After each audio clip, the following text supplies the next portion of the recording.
O meu pai, ele é um cara CLT, ele trabalhou 30 anos na mesma empresa, se aposentou na mesma empresa, e ele sempre prezou pela minha educação financeira. E o meu pai é um cara que ele conseguiu atingir a liberdade financeira sendo CLT. E esse livro me ajudou muito para eu perceber que eu não tinha o perfil de ser CLT. Porque eu fiquei apaixonado pelo pai rico, digamos assim. Então, isso me mudou, esse livro me mudou a perspectiva que eu tinha com relação ao risco. Porque meu pai era extremamente avesso ao risco. Que é o pai pobre, digamos assim, apesar do meu pai não ser pobre. Mas tinha a mentalidade do pai pobre, e esse livro abriu, assim, meu espectro do tipo, meu Deus, eu posso pensar alto, eu posso empreender, eu posso fazer o dinheiro trabalhar para mim. Então, esse livro foi um marco, assim, para eu virar empreendedor e comunicador e blogueira. Não, essa Foi parte que importante. você falou Blogueira do livro dele. é logo o comecinho dele, até para situar o pessoal sobre as definições que ele coloca, né? O próprio título do livro é autoexplicativo, ele fala pai rico, pai pobre. O que significa isso? O Kiyosaki é americano, ele é do estado do Havaí, para quem não sabe, o Havaí faz parte dos Estados Unidos, apesar de ser um estado totalmente deslocado. Um pouquinho longe só. Isso. E o Kiyosaki, ele fala que o pai dele era uma pessoa extremamente inteligente, super instruído, era um cara que ele trabalhava no governo do Havaí, só que era um cara que não sabia lidar com o dinheiro. E logo quando ele era pequeno, teve um fim de semana que os amigos dele foram passar um tempo numa casa de praia, e ele não foi. E aí os amigos dele falaram assim, você não tá convidado porque você é pobre. Crianças, né, cara? Crianças são muito foda. Crianças são cruéis, eu né? passei por isso, cara. A muito criança é muito cruel. Se você não tem um olho, a criança vai falar, eu não gosto de você porque você não tem um olho. Eu Criança é não assim, vou cara. dançar quadrilha com verdade, você porque você não tem a mão. Exato, isso, é né? esse tipo de coisa. Então, crianças são extremamente cruéis. Ele falou que depois disso ele foi falar com o pai dele, e o pai dele, o pai pobre que ele fala, e até deixando bem claro, ele fala que ele gosta muito do pai, que ele é grato ao pai, mas ele diz que é o pai pobre porque ele tinha essa mentalidade pobre, não pensava em dinheiro. Falou, bom, você tem que usar a sua cabeça, tem que começar a fazer dinheiro. E de fato ele tentou fazer dinheiro com um amigo. Ele pegou embalagens de pasta de dente e pasmem, né? Na década de 50, que foi quando isso aconteceu, a embalagem de pasta de dente era feita de chumbo. Meu Deus. Pois é, E deixaram a criança derreter chumbo. exatamente. Aí ele e o amigo dele Tá certinho. Não dá câncer, não. montaram uma mini siderúrgica pra derreter chumbo e tentar cunhar moedas, né? Aí quando o pai pobre dele viu isso, apresentou pra ele o conceito de falsificação. Hoje em dia ele poderia fazer isso com criptomoedas, criar sua própria moeda. Sim. Mas aí o pai dele falou, por que você não procura o pai do seu amigo, do Mike, que ele é um cara que ele sabe ganhar dinheiro. Ele é o pai rico da história. Só que o ponto é que quando ele tinha 9 anos, tinha esse cara que era o pai rico dele, mentalidade rica, e tinha o pai pobre dele, uma mentalidade pobre. Só que nenhum deles era rico ou pobre. O pai dele trabalhava pro governo, ganhava dinheiro, e o outro estava começando a dar muito certo nos negócios. Ele tinha vários negócios diferentes, mas morava numa casa super simples, não tinha luxo. Então ele via dois caras que ele tratava mais ou menos como iguais, dando conselhos totalmente opostos. Aí depois ele foi vendo que os conselhos de dinheiro do pai rico faziam mais sentido. E o livro vai se desenvolvendo assim, mostrando como é que foi a instrução que ele teve e as principais lições que ele tirou desse pai rico. Excelente. Eu acho que eu tive uma educação que tem a ver um pouco com isso, porque quando a gente pensa, eu já falei aqui várias vezes, né, que eu não tinha uma mente muito empreendedora, porque eu me via limitada nisso, eu tinha essa necessidade de ter uma segurança exacerbada. E isso mudou depois que eu tive contato com pessoas que são empreendedoras. Então, eu tive contato com pais ricos, aqui pelo exemplo, obviamente, né? Mas demorou para eu ter isso. Eu acho que é difícil ensinar, né? É uma coisa que a gente vai ter... Quem foi o seu pai rico, assim, principal, na sua opinião? Não, pai não, né? Não. Pai, Foi conhecido, uma outra conhecido. coisa, no caso, Sim. não era pai. Mas era o exemplo que você me ajudou a enxergar, com certeza. Não, a Malu mudou muito depois que a gente começou a ficar junto. Isso até acabei contando no podcast do Joel. Porque uma das coisas que destravou a Malu foi um evento. E Que desse não foi evento esse. foi baseado o livro Segredos da Mente Milionária. E a Malu Isso. começou a entender muito mais a parte de venda, concordar com isso. Isso. Mas, cara, você tá falando uma coisa muito legal, que é sobre aprender, né? Ele aprendeu com o pai rico dele, né? E eu acho que tem uma sacada... Eu tô tentando tirar sacadas não óbvias aqui, tá? Tem uma sacada que eu acho que ajudou ele a aprender, que é uma sacada que tem a ver com uma passagem de Jesus. Né? Tem uma passagem na Bíblia que Jesus ele diz o seguinte, ó, ele fala assim, pois como ele mesmo disse, um profeta não é respeitado na sua própria terra. O que significa isso? Significa o seguinte, Jesus estava muito tempo no lugar, ele falou, cara, Eu não tô há muito tempo aqui, o profeta não é respeitado mesmo. Aí ele se mudou. O que significa isso? Que a gente tende a olhar com mais autoridade quem está mais distante da gente. Então isso aqui tem muito a ver com, por exemplo, a dificuldade de você ensinar seu filho sobre dinheiro. Isso aí tem a ver com, por exemplo, as pessoas aprenderem com a gente quando enxergam a gente num canal de YouTube. E falam, nossa, olha como ele é foda. Mas quando está do seu lado, você não reconhece. Tem a ver com, por exemplo, num evento, você ter olhado para o evento, olha que legal o T. Harv Eker, olha que legal. Então, o pai dele era o pai pobre nesse caso, né? Só que o pai dele tinha dinheiro. E aí chegou o pai rico, entre aspas. Tinha dinheiro classe média, digamos assim, né? Exato. Mas não é uma vida que você vai reclamar, né? Agora, você olha para alguém de fora e fala, olha como a vida é muito mais legal. Então tem um pouco do viés também. Assim como eu conheci muitos empreendedores que que recomendam para seus filhos não serem empreendedor. Fala, não, cara, filho, você não sabe como vai ser difícil lidar com problema trabalhista, o caramba. Então eu acho que também tem uma junção de fatores que ele não tinha um pai empreendedor, olhou para alguém que era diferente e falou, não, é aquilo que é melhor, porque a gente tende a admirar muito mais o que está distante. Né? E aí, obviamente, pegou nos vieses dele e fez sentido para ele. Eu não estou dizendo que eu discordo, eu concordo com essa visão do livro, mais empreendedora. Mas eu acho que tem esse fato que é importante na nossa vida que a gente tem que tomar cuidado. Porque às vezes a solução está do nosso lado e a gente só quer enxergar o que está distante. Né? É difícil mudar parentes, por exemplo, por conta disso, né? O pessoal... Sei lá, hoje na minha família é diferente. O tio do terreno, que é contra fundos imobiliários. Pois é, então, você pega, por exemplo, quando você começa a fazer sucesso em rede social, tem gente que é impactada por isso e você consegue atingir aquela pessoa. Mas para sua família, você sempre vai ser o filho, o sobrinho, aquela criança que eles viram crescer, então demora mais você ter autoridade. Sim. Mas eu quero aproveitar, inclusive, essa sua perspectiva, Thiago, pelo seguinte. Quando eu li esse livro aqui, eu falei... Kiyosaki é o cara. Isso antes da época de redes sociais, né? E você conheceu ele pessoalmente, você gravou com ele, ele já mandou recados específicos para você. Nudes. Como é que foi isso? Mandou nudes.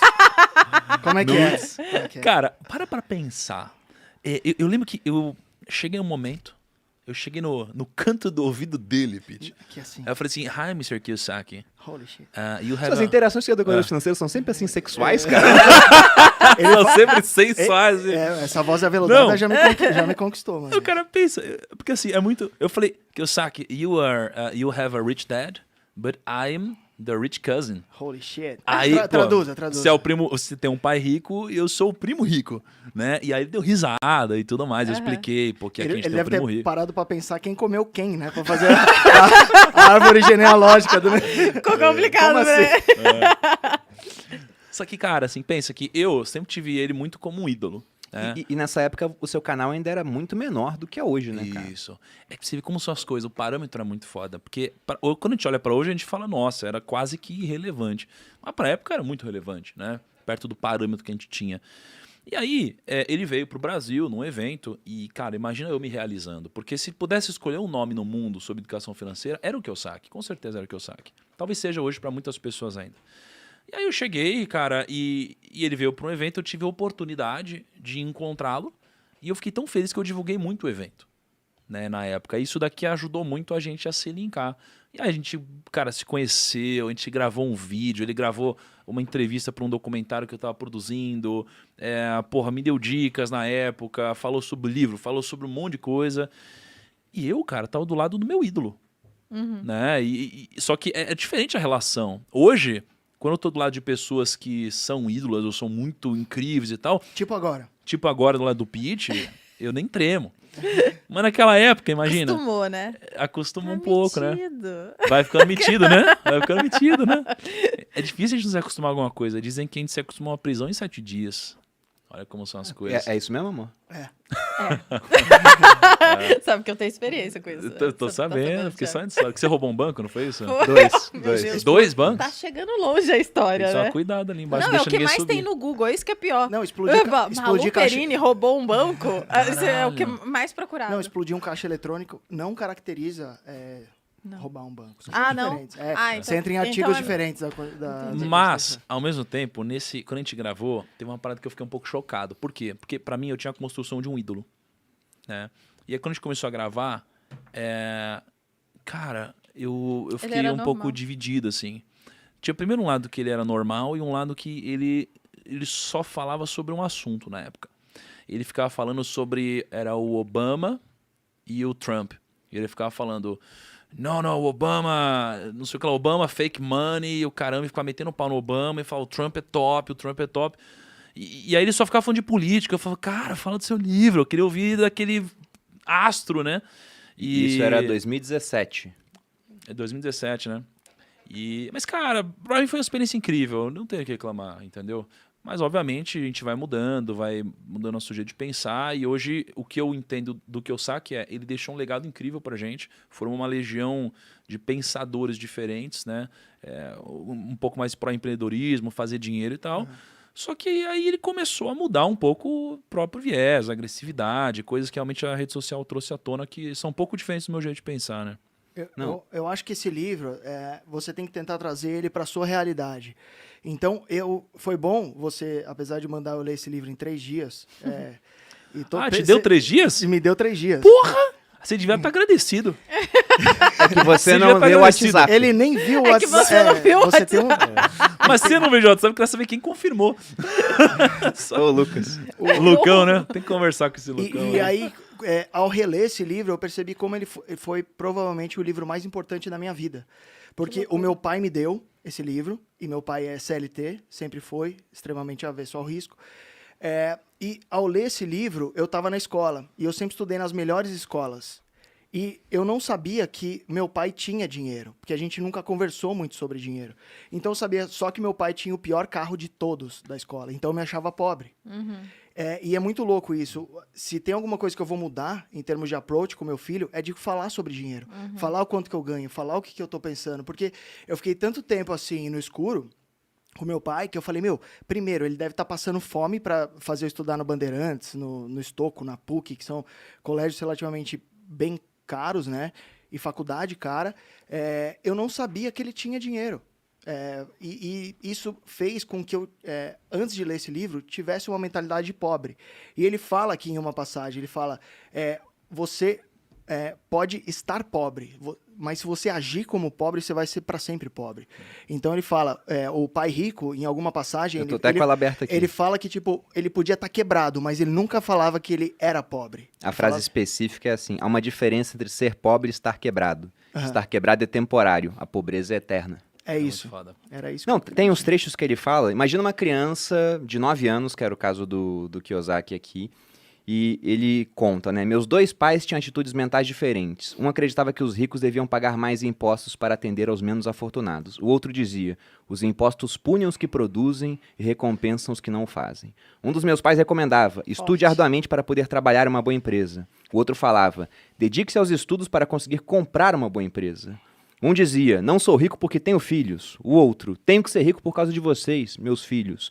Um incentivava a conversa sobre dinheiro e negócios na hora do jantar. O outro proibia que se falasse no assunto.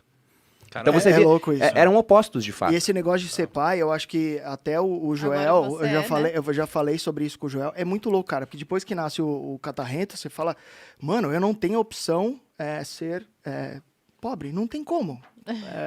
Então... Gasta, né?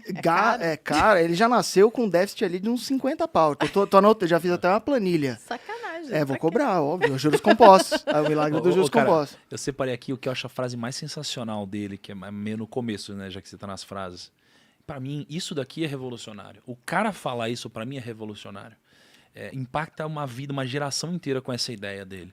Ele diz assim, ó, o dinheiro é apenas uma ideia. Se alguém quer mais dinheiro, precisa apenas mudar a sua forma de pensar.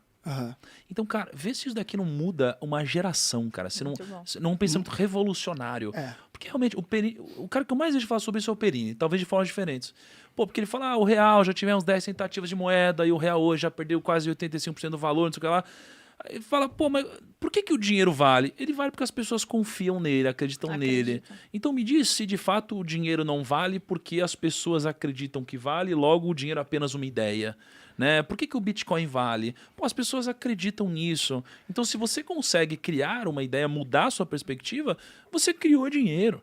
Né? Ele diz que você cria dinheiro. Né? Então, cara, esse pensamento é revolucionário. E ele diz que tudo começa aqui dentro, de fato. Mas não sob uma ótica espiritual, sob uma ótica intelectual, né, cara? Isso é incrível. Tem uma passagem aqui que ele fala, o dinheiro vem e vai, mas se tiver sido educado quanto ao seu funcionamento, você adquire poder sobre ele e começa a construir sua riqueza. Então acho que tem tudo a ver com o que vocês estavam falando. Não, tem, Ou tem- talvez eu já tenha tomado whisky demais. Não, né? você Eu tá só certo. quis falar uma, Certíssimo. uma